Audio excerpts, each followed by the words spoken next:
पुरुषाय विद्महे महादेवाय धीमहि तन्नो रुद्रा प्रचोदयात्. அனைத்து நண்பர்களுக்கும் பிறைசூடன் சார்பாக அன்பான வணக்கங்கள். இந்த வீடியோ பிடித்திருந்தால் லைக் பண்ணுங்கள், ஷேர் பண்ணுங்கள், கமெண்ட் பண்ணுங்கள், மறக்காமல் சப்ஸ்கிரைப் பண்ணுங்கள். வாங்க வீடியோ பார்ப்போம். சித்திரை மாதம் தமிழக மக்கள் ஆவலுடன் எதிர்பார்க்கும் தமிழ் புத்தாண்டு பிறக்கும் மகத்தான புண்ணிய தினமும் இந்த சித்திரை முதல் தேதி தான். சித்திரை மாத தமிழ் வருஷப்பிறப்பன்று மாங்காய், வெல்லம், வேப்பம்பூ, காய்ந்த மிளகாய் போட்டு பச்சடி செய்து சாப்பிடுவாங்க. இதில் இனிப்பு, காரம், கசப்பு, புளிப்பு அறுசுவை உணவுடன் படைச்சி சாப்பிடுவாங்க. நம் வாழ்க்கையும் அதுபோல தான். அதாவது சித்திரை மாதத்தில் கிரக நிலையை பற்றி பார்க்கும் பொழுது சித்திரை 13, அதாவது 26/4/2025 ராகு கும்பராசிக்கு மாறுதல், கேது சிம்ம ராசிக்கு மாறுதல். அடுத்தது சித்திரை 17ஆம் தேதி 30/4/2025 அன்று புதன் மேசராசிக்கு மாறுதல். அடுத்தது சித்திரை 28/11/2025 குரு மிதுன ராசிக்கு மாறுதல். இவ்வாறு கிரகநிலைகள் செயல்படுது. சித்திரை மாதத்தில் மேசராசியை பற்றி நாம் பார்க்க போகிறோம். குடும்பம். தனஸ்தானத்தில் குரு பகவான் அமர்ந்துள்ள நிலையில் லாபஸ்தானத்தில் சனி பகவானும் சஞ்சரிக்கிறது நல்ல வருமானத்தை குறிக்குது. சித்திரை 13ஆம் தேதி ராகுவும் சனி பகவானுடன் இணைகிறார். பழைய கடன்கள் இருப்பின் அவற்றை எளிதில் அடைத்து நிம்மதி பெறலாம். சுக்கிரனும் சுபபலத்துடன் சஞ்சரிக்கிறதுனால எதிர்பாராத பணவரவிற்கும் வாய்ப்பு இருக்குது.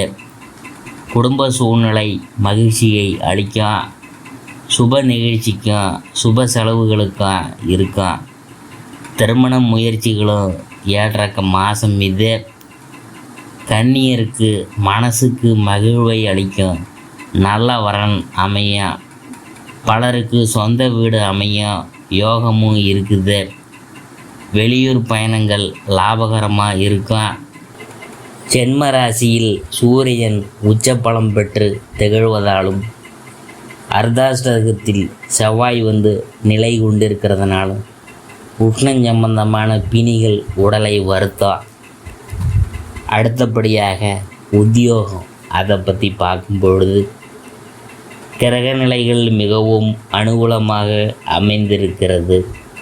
மேலதிகாரிகளின் ஆதரவு, சக ஊழியர்களின் ஒத்துழைப்பு ஆகியவை அன்றாட பொறுப்புகளில் உற்சாகம் அளிக்கும். புதிய வேலைக்கு முயற்சி செய்ய ஏற்ற மாதம் இது. வெளிநாடுகளில் பணியாற்றி வரும் மேசராசிக்காரங்களுக்கு சலுகைகள் உயரும். அடுத்தது தொழில் வியாபாரம், அதை பற்றி பார்க்கும் பொழுது லாபஸ்தானத்தில் வீரியம் நிறைந்த இரு கிரகங்கள் இணைவது அரிய வாய்ப்புகளை குறிக்குது. உங்கள் பொருள்களுக்கு சந்தையில் எதிர்பார்த்ததை விட சற்று அதிகமாகவே லாபம் கிடைக்கும். இந்த சந்தர்ப்பத்தை பயன்படுத்தி உங்கள் பொருளாதார நிலையை சரி செய்து கொள்ள அரிய சந்தர்ப்பம் இது. புதிய கிளைகள், விற்பனை நிலையங்கள் ஆகியவற்றை திறக்கிறதுக்கு நல்ல தருணம் இது. ஏற்றுமதி இறக்குமதி துறையினருக்கு வெளிநாடுகளில் உள்ள பிரபல வர்த்தக நிறுவனங்களுடன் வியாபார ஒப்பந்தம் கையெழுத்தாகும். நிதி நிறுவனங்களில் ஒத்துழைப்புக்கும் உதவியும் கிடைக்கும். அடுத்தது கலைத்துறையினர். அதை பற்றி பார்க்கும் பொழுது, கலைத்துறைக்கு அதிகாரியான சுக்கிரன் இந்த மாதம் முழுவதும் சிறந்த சுபபலம் பெற்று திகழ்வதால் புதிய வாய்ப்புகள் உங்களை தேடி வரும், வருமானம் உயரும். பலருக்கு குடும்பத்தில் உருவான கருத்து வேற்றுமையையும் மன ரீதியான பிரச்சனைகளும் நல்லபடி தீரும். சினிமா துறையினருக்கு தயாரிப்பாளர்களின் ஆதரவு பெருகும், மக்களிடையே செல்வாக்கு உயரும், அரசியல் தொடர்புகள் கை கொடுக்கும். அடுத்தது அரசியல் துறையினர். அரசியல் துறையுடன் தொடர்பு கொண்டுள்ள கிரகங்கள் உங்களுக்கு சாதகமான நிலை கொண்டுள்ளன. கட்சியில் செல்வாக்கு ஓங்கும். உயர்மட்ட தலைவர்கள் உங்கள் கருத்துக்களுக்கு செவி சாய்ப்பாங்க. உங்கள் ஆதரவை தேடி பிற கட்சியினர் போட்டி போட்டுக்கொண்டு வருவாங்க என்பதையும் கிரகநிலைகள் எடுத்துக்காட்டுது. மாணவ மாணவியர் இந்த மாதம் முழுவதும் கல்விக்கு சம்பந்தப்பட்ட கிரகங்கள் அனைத்தும் சுபபலம் பெற்று வலம் வருது. ஆதலால் படிப்பில் மனம் தீவிரமாக ஈடுபடும். கிரகிப்பு சக்தியையும் நினைவாற்றலையும் மேம்படும். தேர்வுகளில் நல்ல மதிப்பெண்களை பெறுவீங்க என்பதை கிரகநிலைகள் உறுதி செய்த.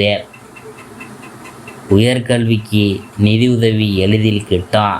வெளிநாடு சென்று விசேஷ கல்வி பயில விருப்பம் இருந்துச்சுன்னா அதுக்கான திட்டங்கள்லாம் இப்போவே நீங்கள் போடலாம். அடுத்தது விவசாயத்துறையினர். விவசாயத்துறைக்கு ஆதிபத்தியம் கொண்டுள்ள செவ்வாய் ஓரளவே அனுகூலமாக சஞ்சரிக்கிறார். ஆயினும் சுக்கிரன் உள்ளிட்ட மற்ற கிரகங்கள் சுபபலம் பெற்று திகழ்கின்றனர். வயல் பணிகள் கடினமானதாக இருக்கா, ஓய்வின்றி உழைக்க நேரிடா. இருப்பினும் உழைப்புக்கேற்ற விளைச்சலும் வருமானமும் கிடைக்கிறது. மனசுக்கு உற்சாகத்தை அளிக்கும். கால்நடைகள் நல்ல அபிவிருத்தியை அடையும். அடுத்தது பெண்மணிகள். பெண்மணிகளின் நலன்களுக்கு அதிகாரம் கொண்ட குருவும் சுக்கிரனும் சுபபலம் பெற்று வலம் வருகின்றனர். குடும்ப சூழ்நிலை மனநிறைவை அளிக்கும். குழந்தைகளின் கல்வி முன்னேற்றம் உற்சாகத்தை தரும். திருமண மாலைக்கு காத்துள்ள கன்னியருக்கு நல்ல வரன் அமையும். வேலைக்கு முயற்சித்து வரும் பெண்மணிகளுக்கு மனசுக்கு பிடித்த நிறுவனத்தில் வேலை கிடைக்கும். ஆரோக்கியத்தில் கவனம் செலுத்தணும். எதிர்பாராத பண வரவிற்கு சாத்தியக்கூறு இருக்கிறதுனால வரும் பணத்தை அனாவசியமாக செலவழிக்காமல் சிக்கனமாக செலவழித்து சேமிப்பில் சற்று கவனம் செலுத்துவீரானால் உங்களுக்கு நல்லது. இதனை உங்கள் எதிர்கால நலனுக்காக சொல்கிறோம். மேலும் அந்த சேமிப்பு கன்னியருக்கு நல்ல இடத்துல வரன் அமைய இருக்கிறதுனால திருமண செலவிற்காகவும் அந்த சேமிப்பு மிகவும் உதவி செய்யக்கூடும்.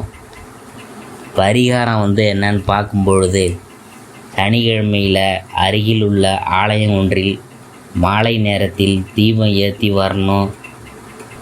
பலன் கை மேலே.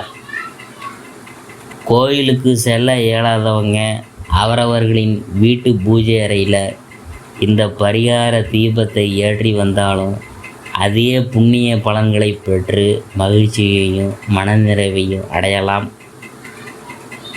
லிகித ஜபமாக போற்றி கொண்டாடப்படும் ஸ்ரீ ராம ஜெயம் என்னும் தாரக மந்திரத்தை நோட்டு புத்தகத்தில் தினமும் காலை மாலை இரு வேளைகளும் 1008 முறை அல்லது 108 முறை எழுதி வந்தால் போதும்.